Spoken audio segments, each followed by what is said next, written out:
Kita bicara di Indonesia, teman-teman customizer ini luar biasa. Iya, iya. Diakui lah.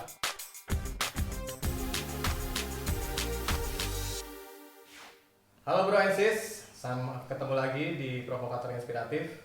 Kali ini kita akan membahas tentang custom diecast, yaitu proses memodifikasi bentuk standar menjadi sebuah bentuk yang sesuai dengan yang diinginkan. Oke, salah satu rekan kita yang akan kita ajak ngobrol kali ini adalah Bro Eko Tebing Yulianto. Halo Bro Tebing, apa kabar? Baik, Cai. Sehat Apa kabar, ya? Cai? Alhamdulillah, sehat. Gimana? Ini lagi sibuk apa sekarang? Sibuk kerja, masih tapi WFH ya? WFH. Oke. Oh ya, tapi gua dengar lu Iya. sekarang lagi menggeluti hobi custom diecast ya? Ya, belum lama, baru awalnya kalau custom 2019 akhir. Berarti setahun lah ya? Tahun kurang lebih. Sebelum pandemi apa sesudah pandemi? Sebelum pandemi. Oh iya. Betul, ya. Benar. Iya. Gimana tuh Bro? Boleh cerita nggak awal mulanya menggeluti custom diecast ini gimana ceritanya awalnya? Ya, jadi waktu itu buka sosial media ada kompetisi custom diecast. Jadi kalau kenal diecast dari lama, dari kecil malah itu gue suka mainan diecast ini, Cai. Jadi dari kecil karena laki-laki ya suka mobil-mobilan gitu. Diecast banyak sebenarnya, tidak hanya mobil-mobilan, tapi aku suka mobil-mobilan yang skala kurang lebih 164. Makanya aku pakai nama di IG-nya motor cilik. Motor itu mobil, cilik itu kecil, dan angka di belakang itu adalah skala 1 dibanding 64 ya. Oke. Ya, Motor cilik 164 ya. benar. Ada kompetisi custom diecast, announcement-nya via Instagram dan mencoba ikut waktu itu. Waktu itu lombanya digelar bareng perhelatan Indonesia Diecast Expo yang ke-6. Indonesia Diecast Expo ini kalau teman-teman bilang naik hajinya para diecaster nih, pehobi diecaster kumpul, karena semua kolektor, pehobi, customizer, diecast terutama itu ngumpul dan itu stasiun sekali, dan banyak teman-teman dari seluruh Indonesia ngumpul di situ. Event nasional lah ya. Event nasional. Oke, baik. Tahun ini ada tapi digelar secara online karena pandemi. Karena pandemi gini ya. Jadi 2019 akhir itu kalau nggak salah yang ke-6 itu offline di ASBSD. Awal mulanya ikut karena ada info kompetisi diecast. Ya. Nah itu gimana prosesnya dari info diecast? Terus lo persiapan butuh waktu berapa lama persiapan, dan itu kan menjadi momen lo memulai hobi custom diecast ya? Nah itu gimana tuh ceritanya tuh? Proses baca pengumuman lomba sampai ikut lombanya sih kurang lebih sebulan. Satu bulan. Satu bulan ya? Ya, jadi lomba itu setelah kesininya baru tahu ada banyak kategori atau kelas. Nah waktu itu yang aku lihat, aku fokus ada 2 kategori kalau nggak salah. Salah satu pabrikan dia kategori dirty off-road, dan rusty.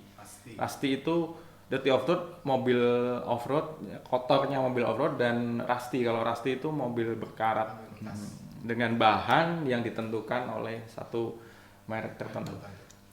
Di situ aku mulai fokus mencoba cari bahan, karena aku seneng off-road, seneng mobil-mobil off-road. Aku coba ikut di kelas yang dirty off-road. Oke. Cari bahan berapa lama tuh? Cari bahan nggak lama karena sekarang mudah ya. Kalau ingat zaman dulu seneng diecast nih, dulu belum ada Maret itu. Oh iya. Mungkin masih nitip dari manakah? Dari luar barangkali ya. Kalau sekarang sih di apa namanya, gerai-gerai itu banyak teman-teman yang menjual online juga banyak. Nggak lama dapat dan dibuatlah mobil off-road. Referensinya lihat-lihat aja di YouTube, karena waktu itu belum kenal customizer yang ternyata Indonesia luar biasa. Jadi banyak customizer yang luar biasa yang jadi guru saya pada akhirnya di acara tadi, ide Indonesia. Tapi pada saat persiapan itu lu masih belum kenalan. Belum. Ya. Jadi benar-benar lu belajar secara online aja ya. Belajar online, otodidak. Belajar dari YouTube Iya. atau googling ya. Googling aja custom gitu. Nah, terus habis itu proses nah, di tengah-tengah lagi proses ngerakit itu gimana tuh? Nemuin yang namanya kendala nggak atau Pasti ya, kendala ada karena baru mulai custom. Jadi kalau lihat prosesnya, kalau custom itu kan yang paling dasar dulu, ingat belajar membuka Revit, karena dulu ingat ini misalnya dasar bawaan aslinya, kalau custom kebanyakan teman-teman akan merubah warna mobilnya atau diganti gitu ya. Dan harus dibuka dulu semua base-nya. Di sini ada body dan ada base-nya, dan biasanya disatukan oleh rivet ini pengunci agar tidak mudah lepas antara body dan plate-nya. Buka ini dulu, buka sama mur ya. Ada beberapa yang pakai mur itu mudah ya. Lebih mudah ya. Dibuka pakai obeng. Kalau Kalau pakai rivet ini harus dirusak pakai bor. Pakai bor. Jadi dibuka, interiornya ditaruh semua segala macam, baru kita hanya bisa tinggal bodinya, dan itu bisa dihilangin catnya. Menghilang cat banyak ya. Tapi kalau yang dulu ingat belum kenal, ini perjuangan yang luar biasa. Gue ingat buka rivet masih manual.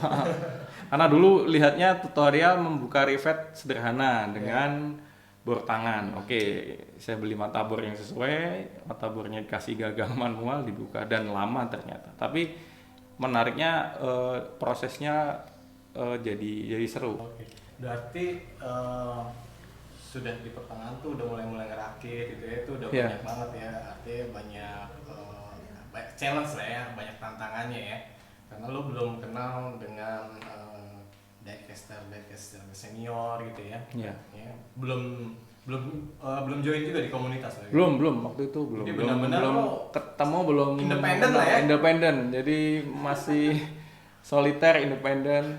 Nekat lah ya, modal nekat banget ya. Iya. Ya, sebulan sebelum kompetisi, dan akhirnya begitu saat kompetisi gimana tuh? Kesiapan lo dengan custom diecast gimana? Ya, kalau belajarnya sih waktu itu keyakinan ya.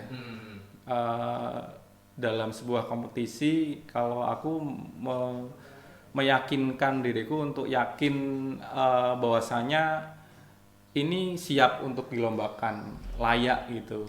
Kalau melihat review orang, kita nggak akan yakin biasanya. Tapi ini yang coba mau aku share, kita harus percaya diri dulu. Karya kita, teman kita itu layak sebenarnya ikut lomba atau tampil gitu. Tapi tidak hanya sekedar yakin.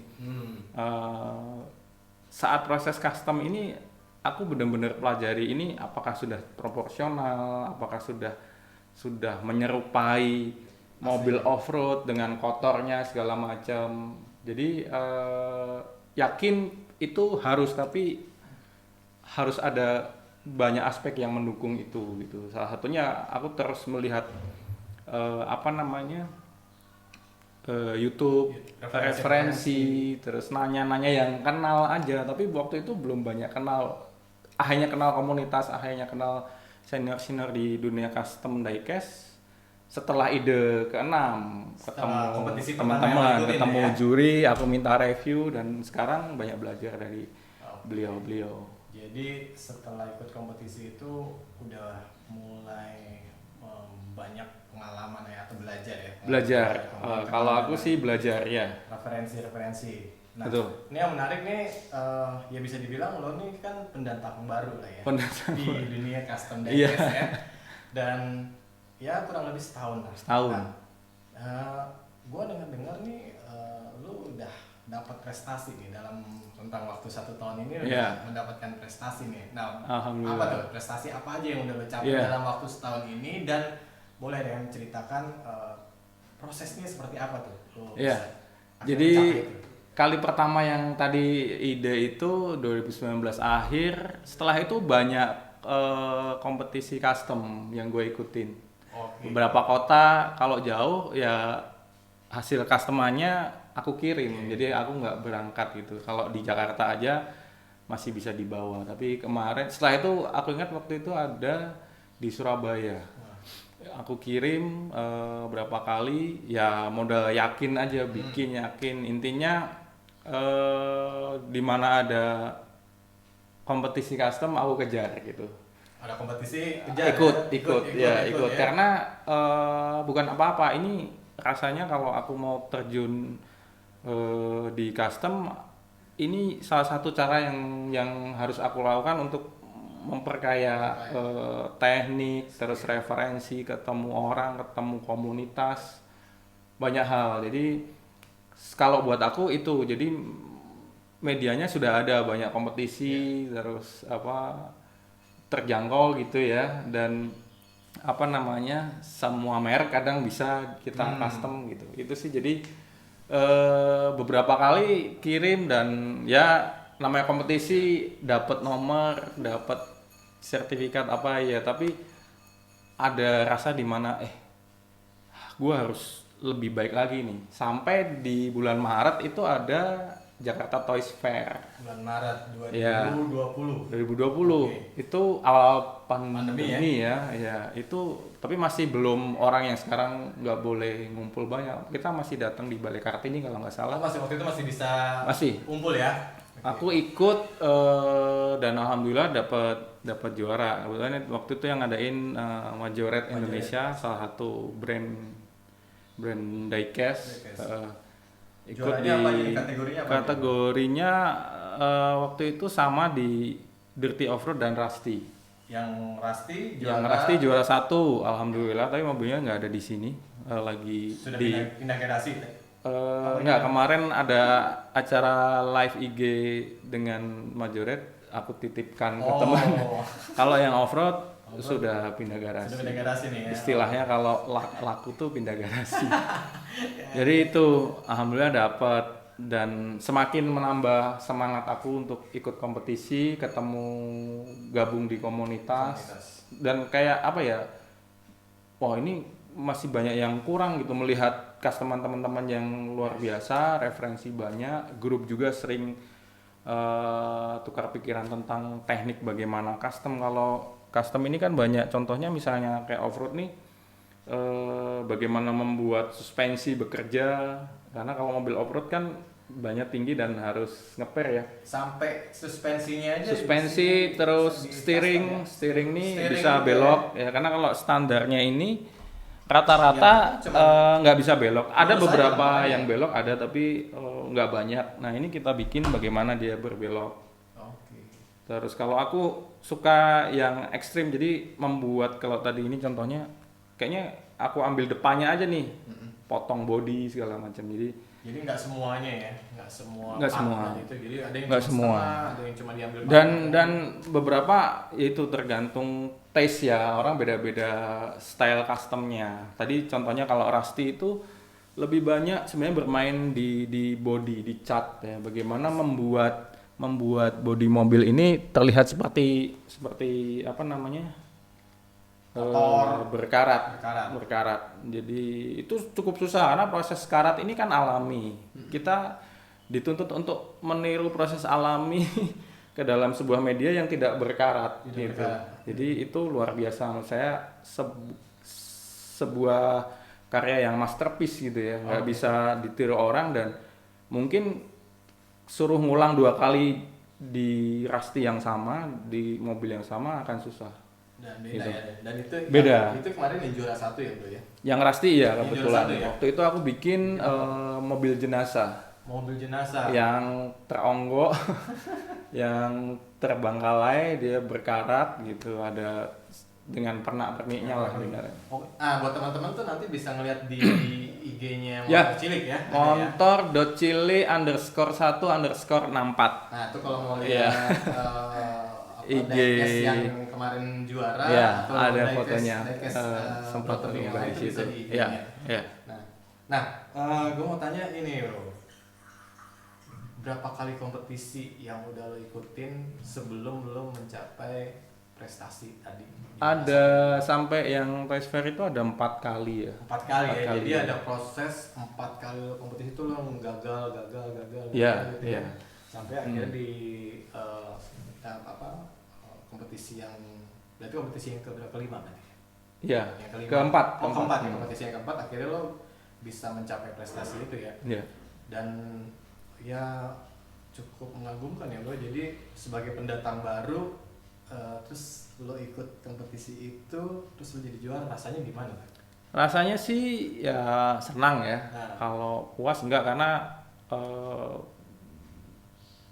banyak kompetisi yang rasanya aku harus ikuti gitu. Banyak yang waktu itu akhirnya kenal dengan beberapa teman customizer dan beliau-beliau bilang ada kok kompetisinya kelas internasional seperti pabrikan kemarin, nunggu dari merek Matchbox itu. Cuma ditunggu di tahun 2020 tidak terselenggara karena mungkin kondisinya lagi seperti ini. Tapi pengen sebenarnya men-challenge aku ikut kompetisi yang kelasnya internasional. Iya. Ya, itu aja. Jadi buat aku sebenarnya lebih ke dengan kompetisi akan terus belajar gitu. Ya. Karena medianya kalau aku untuk terus bikin mengcustom ini salah satunya ya karena ada kompetisi. Selain akhirnya sekarang ada beberapa kenalan temen yang minta di customin gitu. Minta di customin, jadi peluang bisnis dong berarti ya bro? Betul. Jadi peluang bisnis. Jadi beberapa melihat di IG kenal terus tahu kalau aku sekarang custom. Contohnya kemarin ada temen-temen dari PMI dan akhirnya mereka pesen mobil PMI, mobil unit PMI gitu, beberapa area minta dibikinin ambulan ya gasnya. Dan itu gua dengar harganya bisa tinggi juga ya bro ya. Harga relatif sih sebenarnya. Saya ini kayak lukisan aja. Kalau yang mesen lukisan seneng, lo taruh harga tinggi orang nggak akan nawar. Nggak akan nawar ya. Kalau gede kecilnya relatif. Relatif ya. Ya, tapi waktu itu sempat pertanyaan ini ya, aku tanyain ke teman-teman yang lebih senior waktu itu. Aku ingat acara dan jawabannya adalah custom diecast ini bisa jadi profesi utama. Jadi memang dia kerjanya ya custom untuk dijual, di karyanya di apa namanya dijual, orang pesan dan lain sebagainya. Dan beliau bukan survive ya, artinya iya betul. Waktu itu pertanyaanku itu apakah ini bisa, dan beliau menjawab bisa. Kuncinya adalah kita konsisten, fokus. Aku lihat juga di IG teman-teman yang hanya konsisten itu ya mereka memang terjun secara total gitu. Dan gue sih menuju ke situ gitu, pengen ini karena sebenarnya passion gue adalah seni, berkreasi ini, prakarya lah kalau zaman kita dulu. Ini kan prakarya sebenarnya kan. Prakarya tuh dari bahan yang ada dimodif kan gitu dulu, bahan bekas jadiin. Ini sama bahannya kadang bekas kayak seperti ini diecast yang nggak baru. Kalau tadi dicontohkan lu contohin ini baru, tapi beberapa dari bahan jang ya rusak itu bisa kita repair, bisa kita olah sehingga punya nilai yang lebih. Nah, ngomong-ngomong punya nilai lebih nih, nah kan orang-orang mungkin bertanya-tanya ya, kenapa sih harganya bisa sampai tinggi gitu? Apa sih yang membuat mahal? Gitu ya. Nah, apanya tuh yang membuat mahal? Ini pertanyaan gampang-gampang susah nih. Yang membuat mahal kalau aku sih ngelihatnya proses kreatif. Walaupun secara bisnis bisa dihitung ya harga dasarnya diecast berapa, alat dan bahan yang dipakai untuk membuat akhirnya jadi seperti ini berapa. Tapi punya nilai jualnya tinggi. Nah, terus ada tadi jasa kan membuat ini. Nah, jasa ini kan relatif ya. Satu, yang kedua gini, aku mau sedikit sharing. Yang membuat mahal adalah kadang gini, kemarin ada bukan penghobi diecast tapi dia pesen gitu. Pesen aja ya. Ini teman, kebetulan dia teman waktu SMP dulu. Dia tidak senang diecast tapi dia hobinya off-road. Dia bermain mobil off-road bener ya, bukan off-road diecast. Dia pengen mobil dia itu dibikin miniaturnya. Dia ngelihat IG ku, Japri, bisa nggak Kol bikinin versi miniaturnya. Coba dikirim gambarnya, karena kan aku visual ya, harus ngelihat gambarnya kan. Yang lain sepakat juga, pasti kalau ada permintaan custom pasti akan minta referensi yang paling mudah. Kalau di dunia customizer adalah visual gambarnya seperti apa. Aku minta gambarnya, dia kirimin foto dari samping, dari depan, dari belakang. Aku bikin dan akhirnya dia seneng. Dia reviewnya, istrinya juga ikut review, kenal juga kebetulan. Kok bisa sih mirip gitu? Alhamdulillah waktu itu deg-degan, takutnya nggak mirip kan. Dan itu tinggi harganya ya. Ya tingginya adalah ketika aku kasih harga dia nggak nawar. Kok sekian nggak? Karena memang itu tadi dibuat bener-bener aku siapin gitu ya, referensinya aku lihat, bahkan aku minta video waktu itu. Dia videoin muter mobilnya, jadi detailing mobilnya tuh aku lihat warna putih kebetulan gitu, ada ininya, ada ini aku putar berulang-ulang sampai aku apal tuh pojok kiri ini ada ininya, ada stikernya ini dengan posisinya. Nah rasanya sih prosesnya kalau aku lihat sih, kalau ditanya mahal, apanya yang lebih mahal? Prosesnya. Jadi kadang beberapa orang ini yang nanya, kok mahal? Ini karena akhirnya jadi nomorku, IG ku itu di-share sama teman-teman yang kenal. Lu boleh nggak gua share ke grup? Kemarin ada teman off-road Bogor ke grup double cabin Indonesia kalau nggak salah. Karena temen itu dia main off-road dan mobilnya double cabin, mobil itu. Dan beberapa ngubungin, terus ada juga beberapa yang nanya, kok mahal, bisa kurang nggak? Ya aku jelasin prosesnya, tapi kan panjang ya. Akhirnya dalam hati jawabanku adalah kalau memang nggak sepakat, dalam hati ya coba aja bikin sendiri gitu. Mungkin yang akhirnya teman-teman yang bertanya yang awam karena prosesnya gitu ya, prosesnya cukup panjang iya, rumit iya. Berapa lama biasanya kalau bikin proses kayak Nah ini juga relatif, harga tadi relatif, berapa lama relatif. Kalau aku sih mood ya, karena ini tadi seperti karya seni, seperti lukisan, kalau moodnya bagus di bawah 24 jam aku bisa selesai. 24 jam itu artinya satu harian. Lo seharian lo kan ada keluarga, istri, anak gitu kan. Nah itu respon mereka tuh gimana ya?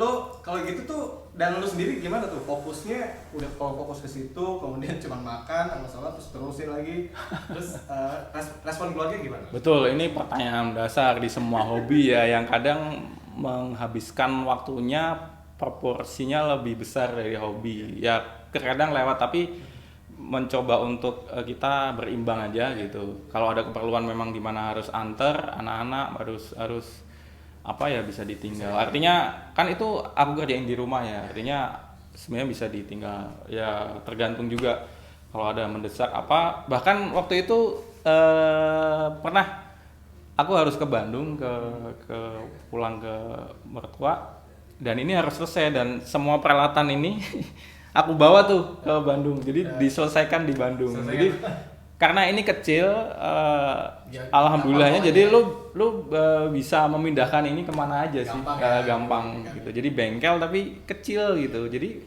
dengan ukuran box yang kecil-kecil, peralatan yang mini itu bisa di packing, bisa dipindah. Intinya sih tetap lah ya, tanggung jawab sebagai keluarga, sebagai suami juga tetap itu jalan wajib, jangan ya. sampai ditinggalkan, tapi hobi juga bisa tetap jalan ya. Mantap bro. Sekarang nyambungnya tadi sebenarnya kayak dunia diecast di Indonesia itu seperti apa sih saat ini? Sebelumnya kalau bicara diecast secara umum kan ada segmentasinya. Secara umum tuh ada kolektor ya. Dia mengkoleksi diecast yang jadul-jadul, bahkan zaman dulu banget sih. Ada juga customizer, ada juga teman-teman yang jual beli gitu. Jual beli. Dan ada juga beririsan, kolektor jual beli juga, dan dia customer care juga. Ada Kau juga pernah yang denger ada namanya istilah kolekdol? kolekdol, dia kolektor tapi Dol, dijual. Gitu. Ya, jadi kalau balik lagi di Indonesia, teman-teman customizer ini luar biasa. Iya. Diakui lah kalau di luar nanti. Oh gitu ya? Ya, jadi juara-juara internasionalnya itu banyak dari Indonesia. Oh gitu, Ya. juara internasional Indonesia. Ya, jadi saya lihat teman-teman customizer, kenapa ini custom, mungkin di samping hobi teman-teman lihat peluang. Oke. Kolektor kadang nggak puas dengan diecast yang standar, yang sudah Ya, ada, yang sudah ada. Ya. Kadang dia pengen lebih, pengen ini di custom. Ada juga akhirnya yang mengkoleksi bukan kolektor diecast, tapi dia tidak suka diecast. Jadi pasarnya adalah sebenarnya cukup luas, tidak hanya kolektor diecast aja, Diecast tapi aja, sebenarnya ya. orang awam yang tadinya nggak suka, atau tadi Ya. gue sih punya mobil, tapi gue cuman pengen mobil gue dalam bentuk mini Miniaturnya. ada dan Ya, dia ya. pasang di dashboard Ya, atau ya. di rumah dan lain-lain. Benar-benar buat pajangan di Ya, mobil gitu ya. betul. Dan berarti sebenarnya secara peluang bisnisnya ada banget ya. Ada banget. Nah ini bener nih Cai. Waktu itu nyambung. Ini sekarang hanya dibawa ke ekonomi kreatif. Oke. Beberapa juga teman-teman tadi aku bilang mendunia, teman-teman ada yang sudah mendunia, karyanya ini dinikmati oleh orang luar sebenarnya, yang kolektor uang yang mengkoleksi. Dan itu kan harus dijaga ya, artinya termasuk register, karena custom ini unik gitu. Akhirnya setelah lomba itu kenal dengan teman-teman customizer yang jadi juri. Waktu itu ada Om Atit dari Surabaya dan Om Angga yang jadi juri, yang sampai sekarang saya anggap jadi guru ya, senior gitu ya. Dan banyak lagi setelah itu akhirnya saya bergabung di komunitas. Komunitasnya apa sih? Waktu awal di 2019 itu akhirnya saya diajak untuk gabung di namanya RDS. RDS itu kepanjangnya Rusty Diecast Syndicate. Jadi ini berkaitan dengan aliran mobil diecast custom yang alirannya Rusty. Dan kurang lebih mana ya, coba ya. Ini kayaknya nih. Oke. Pasti ini mobil diecast mereknya Hot Wheels kalau nggak salah, yang di custom dan berkesan berkarat gitu, motor berkarat gitu. Rusty itu Rusty ya, itu jadi berkarat. kesan-kesan yang Ya. berkarat dan Ya. sudah Betul. usang gitu Udah ya. usang dan apa namanya? Ini salah satunya. Nah, ini juga Rusty ini ya? Rusty karena Tapi ini kan sebenarnya rasanya ekstrim tuh. ada lagi di teman-teman nyebutnya abandon ya. Jadi seperti mobil yang terbengkalai. Ya, Mobil terbengkalai kan biasanya di luar, terus karena mogok, karatan, rusak. habis kecelakaan. Nah ini waktu itu saya bikin, kalau nggak salah untuk lomba juga ini, saya berpikir bikin mobil jenazah. Yang mobil lama ditinggal begitu aja karena mogok, terus ya berantakan seperti ini. Terus ada. Tapi ini kalau ini lo hasil meng-capture atau hanya imajinasi nih? Oh ya. Ini ya. Iya, iya. Unik gitu loh, maksud gua bisa detailnya sampai ada apa ini ya? Ada Di dalamnya ada kerandanya kalau ada, lihat. iya, ada keranda, terus iya ada kayak ini bekas Kain. kafan kali ya, atau apa? Yang tikernya ya? Iya, penutup keranda. Kerandanya gitu kan. Bannya juga kempes tuh. Terus, ban kempes, terus ada ban di kap apa Iya, segala iya. macam. Nah ini kan apakah ini hasil imajinasi aja atau lu juga pernah ngeliat gitu atau Iya, pernah iya. ngeliat langsung Benar. seperti ini? Gue sih beberapa referensi, kadang melihat dari gambar ya, dari Google, Pinterest terutama itu Pinterest. keren-keren. Terus gue kan orangnya visual ya, Iya, iya. selalu menangkap apapun itu. Kalau bicara mobil jenazah, kalau rumah sakit tuh gue ini terakhir waktu itu ke PMI kalau nggak salah, ada ambulan lama yang bukan PMI, di TPU Jeruk Purut kalau nggak salah. Itu di parkirannya ada ambulan usang ditinggal gitu. Nggak gua foto, tapi ketika ada gua punya konsep gua mau bikin mobil jenazah itu langsung kayak capture balik ya? gitu, memori. Oh, kemarin gua lihat bannya kempes, kap mesinnya kebuka, terus kain ada segala macam gitu. Jadi memang referensi sih menurut gua penting gitu, walaupun imajinasi itu harus ya namanya custom. Kadang gini, gue tidak 100% menjiplak referensi, gue akan harus ada kembangkan nilai originalitasnya ya. gue akan kembangkan dari apa namanya contekan itu. Kadang gue kurangin, kadang gue tambahin. Ya. Jadi yang menurut gue, oh ini seru nih kalau ditambahin atau dibikin ini nih gitu. Biar Jadi ada ciri khasnya lo gitu ya. betul gitu kan? betul. Gue bicara lomba, lu mesti dapetin temanya ya. Serap off-road. Kalau ini Rusty, kalau Rusty itu berkarat, apa namanya, terbengkalai, walaupun tidak semua ya, tapi kan nggak mungkin mengkilat ya. Kalau off-road juga nggak mungkin bersih, pasti ada cipratan lumpur dan sebagainya. Ada aksen tuh kesan dia berlumpur. Gue sih beberapa referensi, kadang melihat dari gambar ya, dari Google, Pinterest terutama itu keren-keren. Terus referensi sih menurut gue penting gitu, walaupun imajinasi itu harus ya namanya custom. Kadang gini, gue tidak 100% menjiplak referensi, gue akan kembangkan gue akan kembangkan dari apa namanya contekan itu. Kadang gue kurangin, kadang gue tambahin. Jadi yang menurut gue, oh ini seru nih kalau ditambahin atau dibikin ini nih gitu. Biar jadi ada ciri khasnya lo gitu ya. Betul, gitu kan? betul. Menarik banget ya. Jadi dunia diecast ini ternyata nggak cuman sekedar seperti yang kita tahu bahwa cuma sekedar mainan gitu ya. Kita kan mungkin taunya yang buat awam taunya ya udah tinggal beli tuh mobil Hot Wheels di Indomaret juga ada, cuma 25.000 tuh 30.000 gitu ya. Habis beli mainin, habis itu udah selesai gitu kan. Ternyata masih bahkan mungkin yang rusak-rusaknya itu masih bisa diolah menjadi punya nilai jual yang lebih tinggi lagi ya. Nah ini mungkin nanti kayaknya gue pengen banget ada sesi lagi nih ngebahas tentang diecast yang tadi yang sempat kita bahas. Gue mungkin akan mengundang teman-teman dari komunitas ya, membahas lebih dalam karena mungkin nanti kita bisa menampilkan atau menayangkan bagaimana sih sedikit gambaran proses membuatnya itu ya. Rumitnya tuh kayak gimana, harus telitinya kayak gimana gitu ya. Nah mungkin itu dulu bro sampai saat ini ya. Kita membahas tentang diecast dan mungkin terakhir ada yang mau disampaikan nggak buat teman-teman nanti yang nonton atau buat yang nanti yang nonton yang tadinya tiba-tiba terinspirasi mau mulai menggeluti diecaster tuh mungkin ada yang mau lo sampaikan? Ya tidak hanya sekedar hobi ya diecast. Kalau buat aku sebagai ajang belajar, karena ya apapun kita bisa pakai media untuk belajar. Tapi buat teman-teman, gue cuman mau ucapin terima kasih aja buat teman-teman komunitas diecaster yang kebetulan ada di grup yang aku ikut, yang sangat menginspirasi, sama-sama belajar, sama-sama support.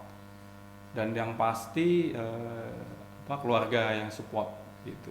Luar biasanya teman-teman customizer terutama cukup gigih fight untuk bisa terus konsisten di dunia ini. Terima kasih buat senior customizer yang menginspirasi teman-teman grup, kolektor beberapa, karena custom ini banyak supportnya nih Jay. Ya. Kita nggak bisa custom tanpa ada yang masuk bahan baku. Benar. Karena bahannya kita harus punya. Kalau nggak ada customer nggak ada, kita custom walaupun bisa kita proses. Jadi ini sebuah lingkaran komunitas yang menurut saya luar biasa, tidak hanya sekedar hobi. Itu aja sih, Cay. Thank you, Cay. Waktunya. Thank you ya, Bing ya. Oke, teman-teman, sampai ketemu lagi di sesi yang berikutnya. Nanti pasti kita akan undang lagi Bro Tebing dengan membawa teman-teman di komunitasnya untuk kita bahas tentang diecast lebih dalam lagi ya.